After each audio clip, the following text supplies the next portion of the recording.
MP में Bharatiya Janata party मतदाता सूची को साफ सुथरा बनाने के लिए एसआईआर यानी स्पेशल इंटेंसिव रिवीजन अभियान पर गंभीरता से काम कर रही है। पार्टी इस मुद्दे पर लगातार चर्चाएं कर रही है, बैठकें कर रही है और मंथन भी कर रही है। वहीं इसे लेकर भाजपा के प्रदेश कार्यालय में एक महत्वपूर्ण बैठक संपन्न हुई। ये बैठक करीब 3 घंटे तक चली। इसमें पार्टी की बड़े नेताओं और कार्यकर्ताओं ने भी भाग लिया। बैठक का मुख्य उद्देश्य एसआईआर अभियान को मजबूत बनाना और मतदाता सूची में गड़बड़ियों को दूर करना था। वहीं इस कार्यशाला को राष्ट्रीय सह संगठन मंत्री महामंत्री शिव प्रकाश और प्रदेश अध्यक्ष हेमंत खंडेलवाल ने संबोधित किया।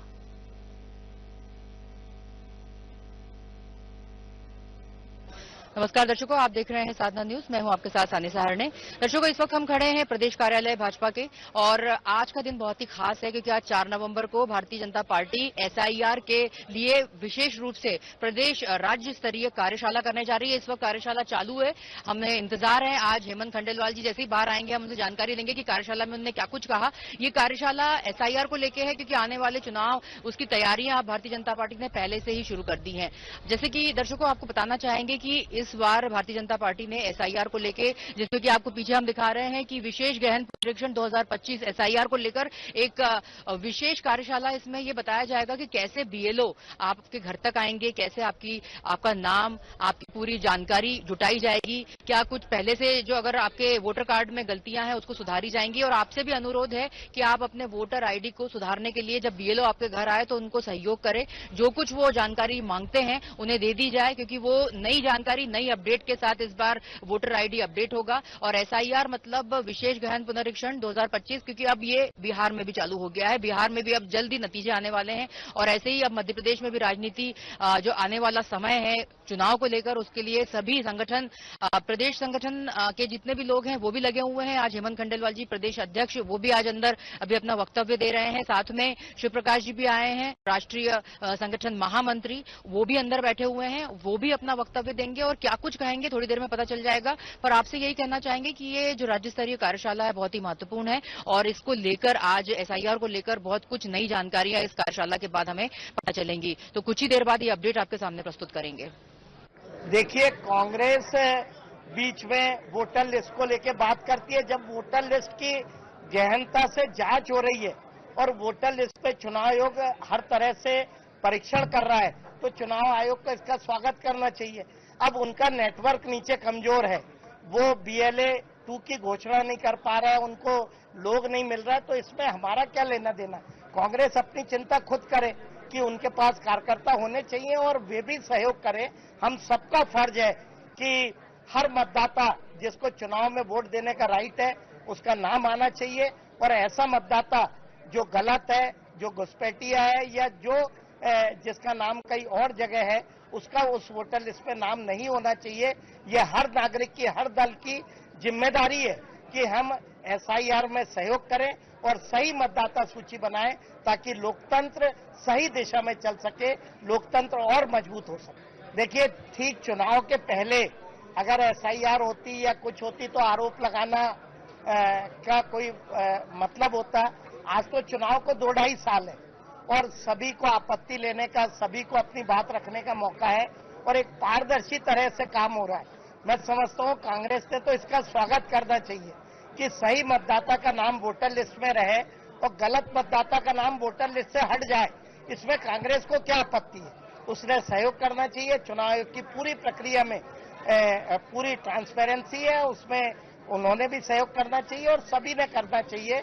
और एसआईआर चुनाव से 2-2.5 साल पहले हो रही है, 3 साल पहले हो रही है, तो मैं समझता हूँ इसमें कोई विषय उठाने वाली बात ही नहीं। आप सबकी जानकारी में है कि 12 राज्यों में एसआईआर अभियान शुरू किया गया है। ये 12 राज्यों की आबादी देश की आधी आबादी है, 51 करोड़ मतदाता है और इसको लेके प्रदेश कार्यालय में एक कार्यशाला रखी थी। हमारे राष्ट्रीय सह संगठन मंत्री शिव प्रकाश जी आए थे।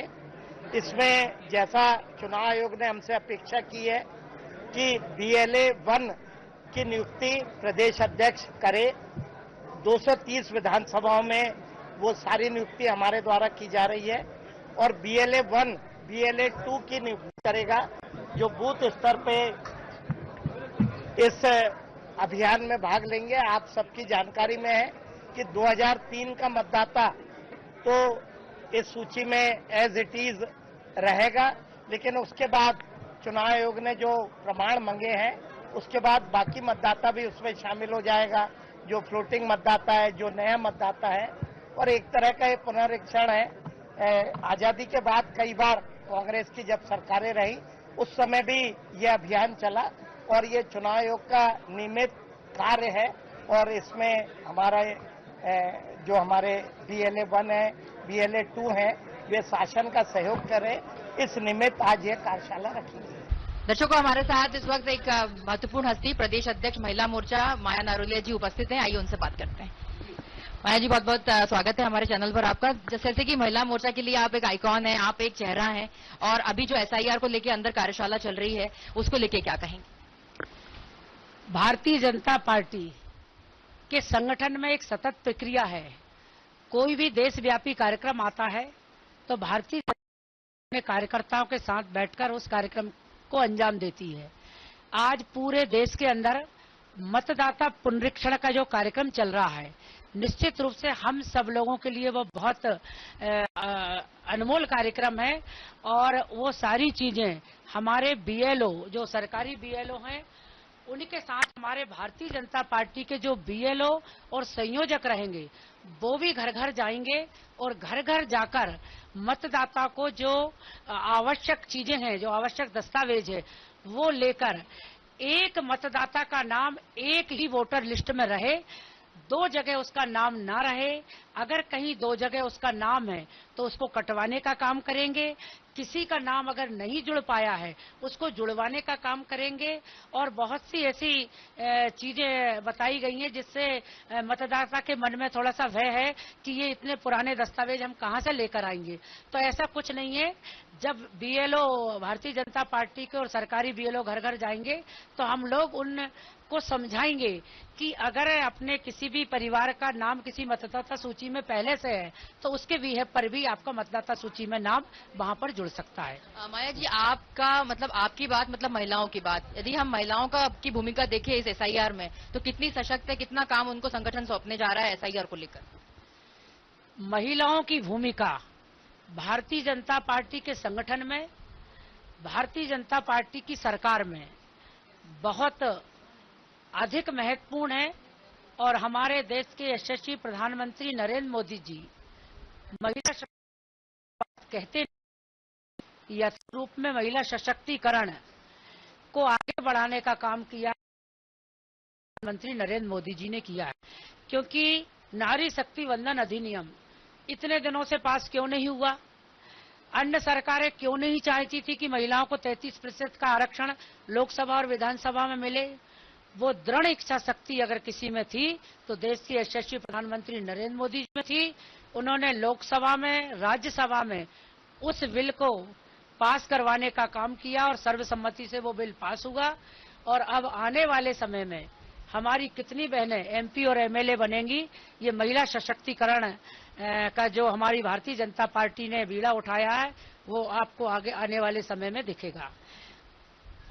देखिए माया जी, अभी एक ही दिन पहले वर्ल्ड कप जीता है महिलाओं ने, पहली बार वर्ल्ड कप जीता है। एक बहुत लंबा सूखा और 1 करोड़ रुपए की राशि मध्य प्रदेश की बिटिया क्रांति गौड़ को देने की घोषणा की है मुख्यमंत्री जी ने। कैसा प्राउड फीलिंग हो रहा है? आप क्या संदेश देंगी क्रांति गौड़ को, महिला टीम को? हम लोगों को जिस दिन हमारी महिला क्रिकेट टीम ने अपना शानदार प्रदर्शन करते हुए जीत हासिल की तो पूरा देश उन बेटियों का अभिनंदन, उन बेटियों के का स्वागत करने के लिए पलक पावड़े बिछाकर उनको आशीर्वाद देने के लिए देश के यशस्वी प्रधानमंत्री नरेंद्र मोदी जी हों या अन्य सब मातृशक्ति हो, सबने उनको भरपूर आशीर्वाद दिया। और मध्य प्रदेश के मुख्यमंत्री जी ने हमारी बिटिया क्रांति गौड़ को 1 करोड़ रुपए की जो राशि देने का फैसला लिया है वो हम सब के लिए बहुत अभिनंदनीय है।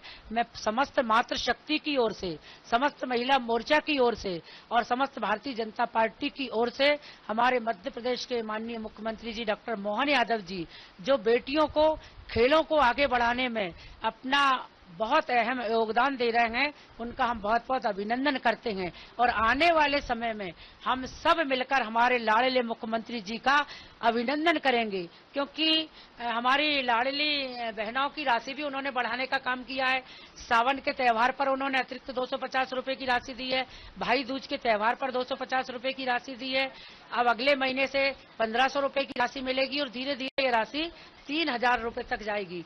तो हमारी सरकार, हमारे माननीय मुख्यमंत्री जी महिलाओं को आगे बढ़ाने के लिए, खेलों को आगे बढ़ाने के लिए, शिक्षा को आगे बढ़ाने के लिए, स्वास्थ्य को आगे बढ़ाने के लिए, राजनीति में अच्छा नेतृत्व निखर कर आए महिलाओं को, ऐसे सारे काम कर रहे हैं, उनका अभिनंदन है। बस एक आखिरी सवाल मैम, देखिए माया जी, चुनौतियां सबके जीवन में आती हैं और राजनीति में तो बड़ी बड़ी चुनौतियां हैं। महिला मोर्चा प्रदेश अध्यक्ष होने के नाते अब आने वाले समय में क्या चुनौतियां आपको लग रही हैं, किस तरह का क्या रुकावटें आपको आती हैं जिसका सामना आप दृढ़ता से करती हैं? कुछ न कुछ दिक्कतें तो हर इंसान को आती है, आपको किस तरह की चुनौतियों का सामना करना पड़ता है?